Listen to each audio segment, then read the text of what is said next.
An MP in Romford has hit out at rules dictating that neighbourhood police teams can only officially patrol certain parts of an estate or even a particular side of a road.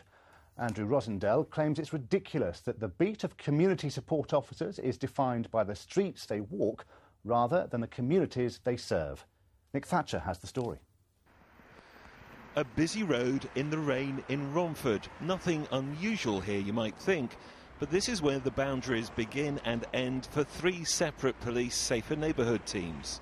It means if you live on this side of the road, you're looked after by one team, cross the road and it's another, and cross the road again and it's yet another. That's because the areas patrolled by the separate teams are based on the ward boundaries for local elections. And the local MP here says it's time to go back to the drawing board. This is all one community, but they only deal with their particular electoral ward. To my mind, that is a complete nonsense, and we need proper community policing rather than police based on electoral boundaries. Safer neighbourhood teams are designed to get officers out of stations like this, back on the beat and closer to the communities they serve. But the often bizarre local government boundaries leave some residents feeling confused.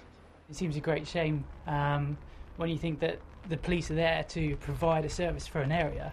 Why would you stop that on a boundary such as this? It's no good having police officers that you know and see regularly stopping down there when they're part of us. I don't know where I am, and they don't seem to know where I am, because I did ask to go in the neighbourhood watch and they can't get back to me to tell me where I should be. The Met told us that no police officer or PCSO would be expected to walk by a crime or a person in need simply because there was a boundary. They would be expected to deal with the incident appropriately, no matter where it was happening.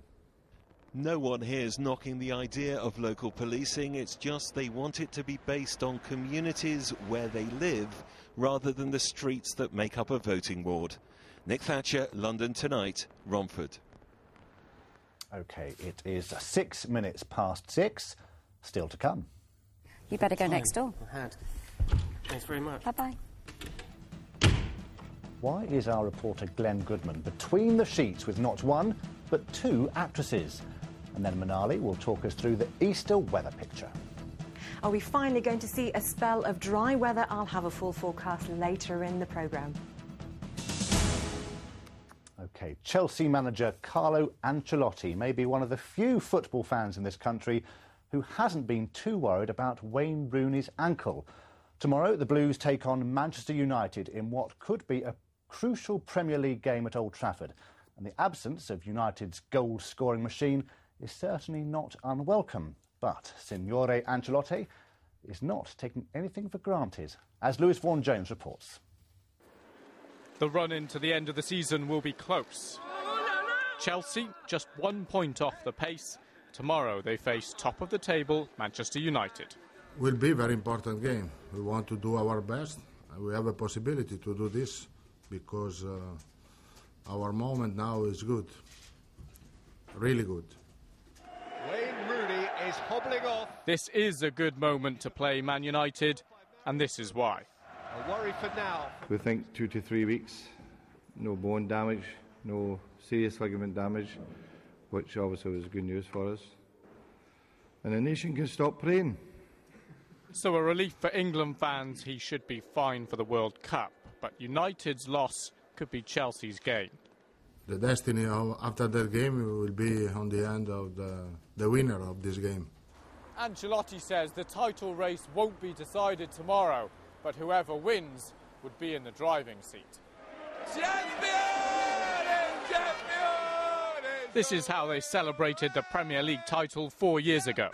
So Chelsea fans won't want to see the number 22 bus running along the new King's Road come the end of the season. They'll want the return of that open-top bus. Victory tomorrow, and the momentum will be in their favour. Lewis Vaughan-Jones, London Tonight. OK, a long, probably wet weekend stretches before us, so let us ask Mr James King about what is worth seeing at London cinemas.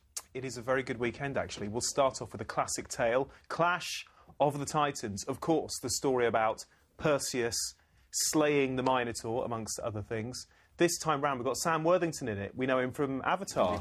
Still in the cinemas with Avatar, actually. Now he's in this one as the hero, Perseus. He can do heroes really well. It is a great old-school action adventure, a great family romp, actually, for the Easter holidays. It is one of those movies that lives or dies by its special effects, and I can remember the effects from the 1981 version, and they were rubbish. Ray Harryhausen, wasn't it? Absolutely. Legendary in his time. Yeah, I mean, actually, this one it doesn't feel too special effects heavy. It does concentrate more on the story, which I think is important. Of course, the special effects are there, but it's not about the flashiness. It is actually about the adventure of the story and how that unfolds. I'd like to have seen the supporting characters a bit more, but on the whole, I think it works, actually. Very quickly, a must-see in 3D? No, the 3D was an afterthought. Because Avatar was big, they thought we'll make this in 3D as well. Doesn't really work. You see it whatever way, 2D is fine. All right, let's move on. Kick-Ass. This is brilliant. Kick-Ass is a movie, if you like your comic book films, OK? If you want to see a film that sort of deconstructs it, a film that says, what would actually happen if you were just a normal person, a normal teenager, and you decided to become a superhero? You didn't have special powers, you weren't Spider-Man, you just decided to become a superhero. This is what happens, and of course it's very funny because, you know, this guy gets beaten up lots. I mean, he's not a particularly successful superhero. It's very in your face, a lot of action, a lot of violence, but done, I think, with tongue-in-cheek that means it can get away with it. In the headlines because it's co-written by Mrs. Jonathan Ross, Jane Goldman. Yes, that's right. And also because of its rather unruly behaviour of an 11-year-old girl. But it's so fantastical, it's so over the top, this film. I just don't think you can take it seriously. Certainly no one making it wanted you to take it seriously. It's just fun. Two good movies then. Two very good films, All right, James, thank you very much indeed. Have a lovely Easter weekend. OK, well, if the movies aren't your thing, what about a trip to the theatre? 4 couples, 3 bedrooms, 1 sleepless night. That is what on offer at the Duke of York's Theatre. A revival of Alan Ayckbourn's bedroom farce has certainly got some big names. Directed by Sir Peter Hall, it stars the likes of Jenny Seagrove and Finty Williams, that's Dame Judi Dench's daughter. Glenn Goodman has been behind the scenes. Get away! Get away! Right, who's for Cornish pasties? Oh, no! Now break it up! Break it up! Put that table up and take that sort of tune up. Come on! Trevor, Susanna, come on! Break it up! The master's coming down! Oh, what's happening? Give us a hand, give us a hand. You pull her. Oh, now pull. If you like your farce with a capital F, then have I got a play for you. Alan Ayckbourn's 1975 classic, Bedroom Farce. It spawned a whole generation of Terry and June-ish sitcoms, with vicars hiding in wardrobes, dressed only in women's underwear. So why bring it back to the West End now, I hear you scream in anguish. Well, I spoke to one of the stars of the show who thinks it's far more than a mere sitcom-style caper. Finty Williams is from great acting stock, the daughter of Dame Judi Dench and Michael Williams. Finty loves this play so much she insists she'd happily act in it for the rest of her life. It's much, much more subtle. It's much more funny, and it's much more of a comment on people's proper everyday life. So it's not all stupid and silly and crazy and wacky then? There's more to it than that? No. Sometimes it is. Yeah. Oh, with that in mind. You better go next door. Thanks very much. Bye-bye. Hello, do you mind if I come in? Oh, how exciting. A young man to share my bed. Your name's Glenn, isn't it? That's right, yes. Would you mind taking your shoes off? Oh, no, that's all. Tell me, Bedroom Farce, then, is it very much a period piece, would you say, or does it have contemporary relevance? Well, it's set in the 70s, but it does have contemporary resonances, because everything Alan Ayckbourn writes deals with the human condition. Why did you lock yourself in the bedroom? Because I didn't want you in there. What, in case I saw you changing? Good gracious, husband sees his wife changing. I don't know what it is you're hiding, but I bet it's fantastic. It's got a marvellous cast, it's very funny and it's very wise, and it makes people laugh an awful lot. Glenn, my husband's coming. Get under the bed, quick. Darling. Glenn Goodman, London Tonight, Duke of York's Theatre. And then his trousers fell off. Right, time for the Easter weather now with Manali Luca.